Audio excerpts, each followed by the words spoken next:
All right, hey guys, real quick, this is Aaron Wright coming at you, and I'm going to do a little recap on what I did to take this 3-step API climbing stick and convert it down to a 2-step climbing stick, saving about 1.2 pounds per stick and having a stick that I can also climb higher with in the woods. So let me break it down, but I want to go over, before I do that, the pros of this API stick. The first pro that I like about this stick is, as the description in the video says, is this is a budget-friendly stick. You can get these 3 sticks for $99, and there's times where they also go on the sale and you can find them as low as $80 for 3 sticks. So for the price, you cannot beat these sticks, and that's what I like about them. Another pro is this: if you want a stick that has 20 inches between steps, this right here is probably one of the easiest sticks to modify to accomplish that, because all you would have to do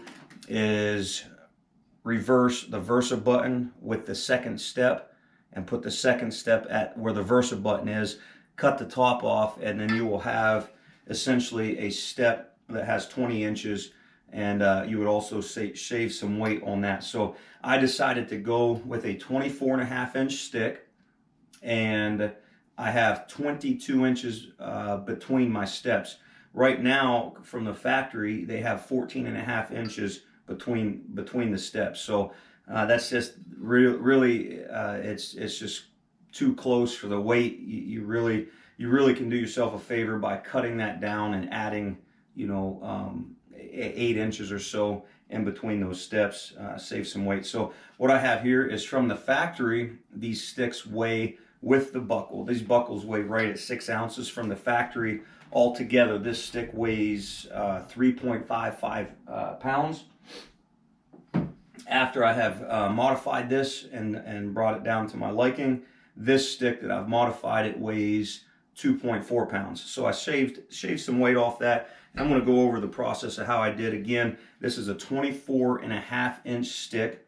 In between the steps, I have 22 inches from here to here, and I also added an aider. I took braided rope, and I just spliced it with a Brummel splice, and then I weaved it in and out, and I put a Chinese finger trap in the other side. And so this aider is always attached. It also is away from the tree, so when you climb down, you can put your foot here and just get right into it. And it weighs an ounce, maybe an ounce. And so I put this stick at 6 feet high. At 6 feet high, I can get with 3 sticks 18 feet. And again, coming in at only 2.4 pounds, I replaced the buckle with this 7/64 AM steel daisy chain, and I'm pretty happy with the results. And also, I drilled some holes. I put 16 holes in this stick altogether to help shave a little bit of weight, and we'll go over all these steps of what I did here in a little bit more detail. All right, guys, so the first thing you're going to want to do is remove the hardware that comes from the factory. You're going to take the Versa button out. You're going to take the 2nd step out. Essentially, a 1/2-inch socket, a 1/2-inch wrench will do the job. And then for the Versa button, an Allen wrench, I went ahead and pulled the bolts off, or the nuts off the back side, to where I can just pull these off. So you'll take the step out, take the Versa button, simply put it back into that hole. Again, if you want a 20-inch step, then all you do is put the 2nd step where the Versa button is, and then cut it off, and you'll have a 20-inch step. I want a 22-inch step. 22-inch step over the step from the ground to the aider to the 1st step, the 1st step to the 2nd step. That will give me about 1.5 foot more clearance on a setup, just by going to that extra 2 inches. So basically, pull the step out, the Versa button goes in this hole. And by the way, guys, I didn't mention this in the opening video, but you got to love this decoration. I tried to do these videos outside, which would look more manly and all of that stuff, but I have a neighbor that has a dog that barks nonstop. And so to save extra barking and noise and distractions, I just came inside. So as you can tell, it's close to Christmas. And so if it's close to Christmas when you're watching this, Merry Christmas to you. But we'll go to the next step. Just pull those 2 off, and then we'll make a marking for our first drilled hole. And then we'll go ahead and cut the stick to 24.5 inches. And then we will set the top step in this hole. All right, so we made it down here to the basement. Very simple procedure here, and this is how I've done it. I don't touch any of the hardware that's already on the bottom of the stick from the factory. That's all going to stay the same, and also I don't do anything with this extra aluminum down here. I haven't. You can if you want to. This is where the sticks will stack on. So if you want, I'm going to give you two options here. If you want a 22-inch between your steps, so from this step up to the top step, you're going to measure the aluminum out, again, not the plastic end cap, but from aluminum, and you're going to measure down to 24¼ inch. When you go down to 24¼ inch, then basically you put that top stick on, line it up with your marking, and you go down in with the red marker, pre-mark your hole that you're going to drill, and then you're ready to go. Now, for the sake of continuity in this movie, originally I said that my sticks were 24½ inch, and that is still the way this one's going to be, and that basically gives me 22¼ inch on my steps. That 1/4 inch really doesn't do anything. It doesn't have to be. That's just where I chose to go on my stepping. I like it. And so if you want a 22-inch stick, again, you're going to measure from the end of the aluminum. You're going to measure down 24¼ inches. If you want a 22¼ or excuse me, if you want a 22¼ inch step, then what I did was I measured down 24½ inches. So I just added that 1/4 inch. So I'm going to go ahead and make this cut, and I'm going to drill the hole, and then we will tag back in when that is done. All right, so I just finished up that cut and also drilled the hole. I used a 21/64 drill bit, and that works really well. It slips right down in there, no slop. And so the cut was made, the hole was drilled. Slide the step right up. Boom. So I'll pop the end out of this plastic piece right here. I'll pop it on the top there, and then I can get my standoff, set my standoffs and all that stuff. What I'm going to do is I'm going to go ahead, and after I drill all these holes, I'm going to measure this aluminum stick with no hardware, nothing, before I drill the holes, and then after, just to see what the total weight save was. So that will come up. I'm going to keep this off for now. And then what I did was to do my spacing was simply, and I'm working with this little seamstress tape measure, so to speak.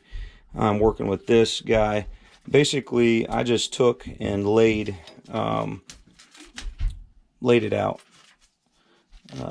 1 inch from the top step all the way up, and I did 12 holes on this bottom one. You can kind of see where I've already pre-marked it, and I'll measure them so that the holes are more centered, and I'll lay them out a little bit better. But for the sake of time on the video, start from the top. I started from this bottom step, the top of the bottom step, come out 1 inch, and then I'll lay out 12 holes. I'll do the same on the sides, so then there'll be holes on both of it from all angles. From the Versa button hole, what I did was measured from there, came up 1 inch, and then I'll do the same thing. I have 4 holes, so 16 holes total. Now, what I didn't want, I mean, I could have come down, did a 1/2 inch, and added a couple holes. But what I didn't want to do was, in the case that maybe I did want to drop 2 inches, come down 2 inches, lower my steps. I can use this hole right here. Or if I want to sell it, somebody's looking for a 20-inch. In between steps versus 22, I'll just use this hole as the top hole, and so that will save me. So that's why I went with it like that. But we'll drill all these out. We'll take a little bit of weight, and then pretty much that's it. That's your step. Very simple modification. The holes are what really takes the longest, and they're the most time consuming to do. But other than that, once we get these holes drilled out, then we'll just paint them to our liking and add the Versa button back on. Throw the daisy chain on, and there you have it, a modified API climbing stick with 22 inches in between steps. All right, 16 holes drilled. We're going to go ahead and put together the hardware, put it all back together, and then I will paint it. And then from there, I'm going to show you how I put a permanent aider on the bottom step that's 22 inches through here with a continuous loop of AM steel. It is cold out here in Pennsylvania. Got some snow on the ground, so I'm gonna make this quick. What I'm gonna do is I'm gonna use this brown, this regular brown. I'm gonna hit some of this black. There's no right or wrong way to do it, obviously. It's just whatever you want, however you want. I want to kind of break up some of this tone. All right, just like that. I'm going to leave the original kind of color there. It's like a olive color on the stick. And I got a primer that I use, a gray as well. And I'm going to touch a few spots.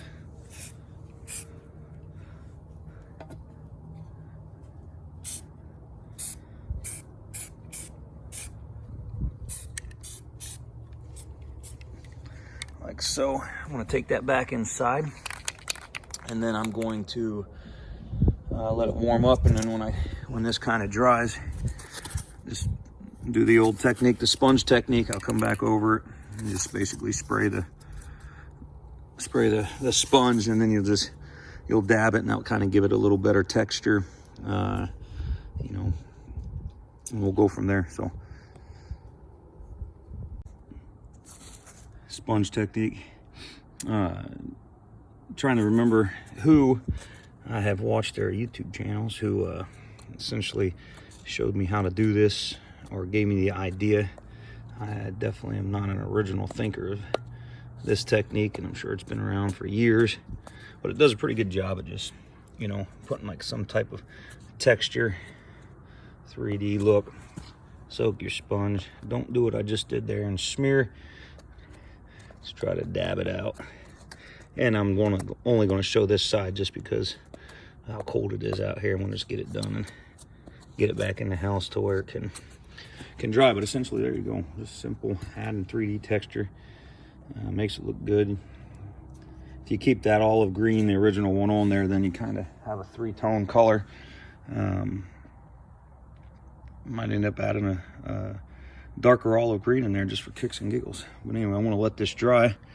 I'll get my daisy chain for it, and then I'll show you how I did a continuous loop of am steel through these steps to add like a 22-inch aider to it. All right, so stick's painted, daisy chains are on. The last step in this process is I have to make this fixed aider out of this am steel material. And so I went ahead and I have measurements. I've done this already with one, and I've kind of revised my measurements a little bit to help add probably about 1 inch in length down around the sole of my foot. But essentially the measurements that we're going to have here is at the base or at the bottom. So from the aider, it comes down your sole. I gave 4 inches of measurement from when the sole of your foot comes down in here. I went up both sides 22 inches. As you go up 22 inches, when you pass through this bottom step is about a 1/2 inch in width. And so I added a 1/2 inch, 1 inch for that. And then when you get to the back side of the stick and you come out of the back side of the step, when you meet here in the middle, so that distance right there is about 4 inches approximately for both sides. I added 1 inch for the splicing Brummel knot. And then of course, at the end of that series, I have counted 5 inches for your tag in to, you know, feed that back through the rope after you make your Brummel splicing knot. In all reality, the only measurements that you need to do is just take both ends of your am steel here, measure out the 5 inch mark, and then I also measured out the 5.5 inch mark there. And what that's going to be is where I start my Brummel lock, and then I'll take this 5 inches and feed it back in itself. So I want to turn this GoPro off real quick and set it in a place where I can show you how to make that knot, and we'll finish this up here.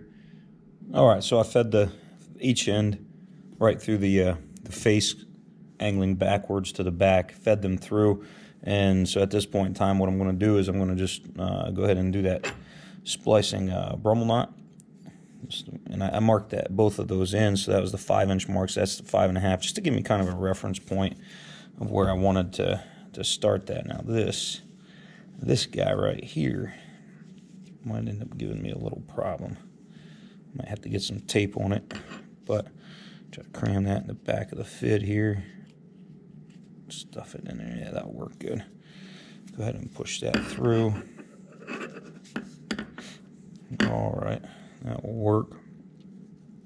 Find my other one here. So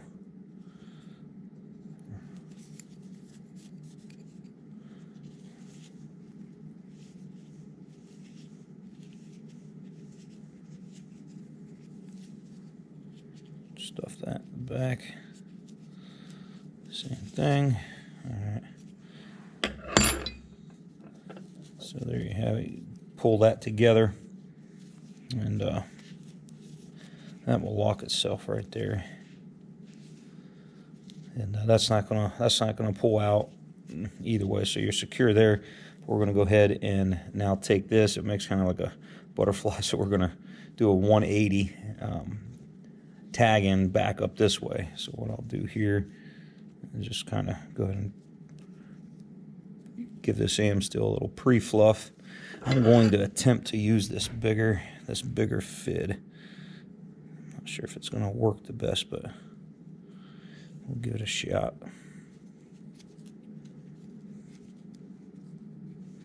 Just kind of work that right up the center.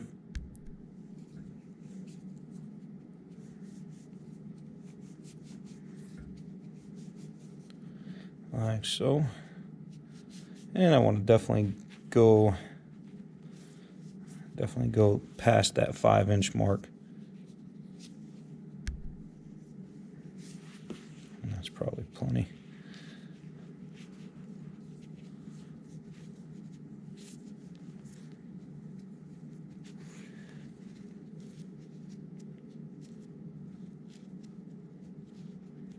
Find a good exit. There we go. I'll try to work that out. There we go. So from there, I want to take this end, basically make sure I can try to get all this fluff. When I originally cut it to thin it out, it certainly wasn't this unbraided there, but we're going to go ahead and take that, try to get all those down in. I'll grab my pusher, make sure I can pack it in, and then I'll hold this tight like so. Push it in, you can see where it's all the way up to that knot. So got some end out, and then you just grab that and kind of work it right back over itself. And there you have it. The thing I like about these Brummel knots and these Chinese finger trap things is if I ever wanted to take this out, it's not permanent. As long as there's weight or tension on this, you won't be able to remove it. But if I wanted to remove it and use it or do something else with it, I could just refluff this all up, and I could pull that tag out and undo the knot there. So kind of like that. So I went ahead and did this other one. Just went ahead and worked that fit through it. I'm going to stuff this other in like so.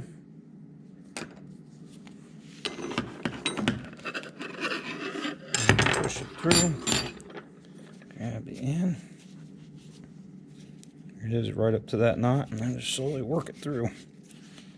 Get that buried in, nice and concealed. And right there you have it. Right there you have a continuous loop. And so go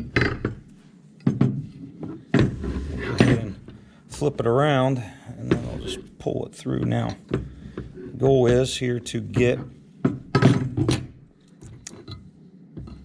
splicing Brummel lock right there, which is going to cause me, I'm going to have to step on it to pull the thick end through that. So just give me 1 second. Okay, I went ahead and pulled that through. Again, you have that 5-inch tag that you got to work through this little slot right here. So I just stepped on it and pulled it through, which I like that because, as you can see, if it's hanging off of a tree, it's going to stick out from the face of that, which is the whole point. And then I'll just set this down on that 1. And so that put us right in the zone. You stretch out this tape. I just pull my finger down. We're at the 23-inch mark. But if we put like a, I don't know, 4-inch gap there, we're right at the 22-inch mark where we want to be. Now, of course, the sole of your boot will change that up and down, but still 22 inches is right where we wanted to be. And so there you have it. A fixed continuous loop 1/4-inch am steel, just like that. Thanks for watching, guys. If you have any questions or comments, man, feel free to post them below, and I'll try to field any questions that you might have. Anyway, good luck to y'all.